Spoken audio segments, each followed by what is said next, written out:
দাদা গাড়ীটো কি হ'ল? মানে এইটো হেৰি আছিল, এয়া মোবিল ফিল্টাৰ। ইফালে আহাচোন।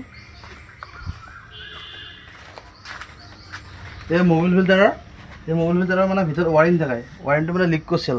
লিক কৰোঁতে ৱাৰিংটো লগাই দিলা, তাৰপিছত মানে মোবিলটো নাচালা। মানে 2 লিটাৰমান মোবিল আছিল। মোবিলটো দেখাই দিয়াচোন।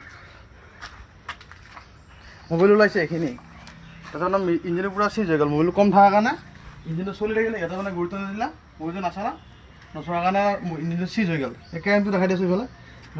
কেৰেণ্টটো বাৰু খুলি আছোঁ আমি। খোলাটো পিছত দেখাম বাৰু। এইটো কেৰেণ্টটো এইটো পূৰা চিজ হৈ গৈছে, মানে কানেক্টিং চানেক্টিং চব চিজ হৈ গৈছে। কানেক্টিংটো দেখাই দিয়া।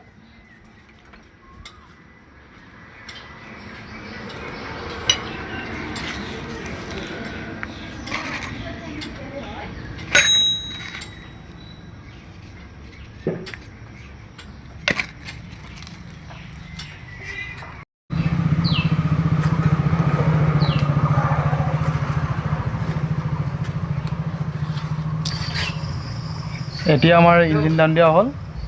এতিয়া আমি কেৰেণ্ট চাপ ওলাম বাহিৰত। ওলাই কিনে বনাবৰ কাৰণে দি পঠাম।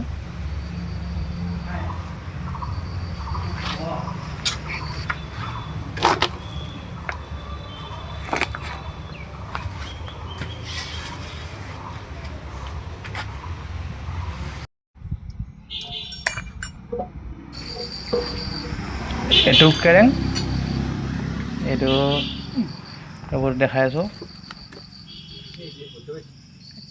এইটো জেগাটো চিজ হৈ গৈছে। এইটো মানে পূৰা বেছি ডেমেজ হৈ গৈছে আৰু বাকীকেইটা মানে অলপ স্পট পৰছি। গোটেইটা পালিচ কৰি দিলে ভাল হ'ব।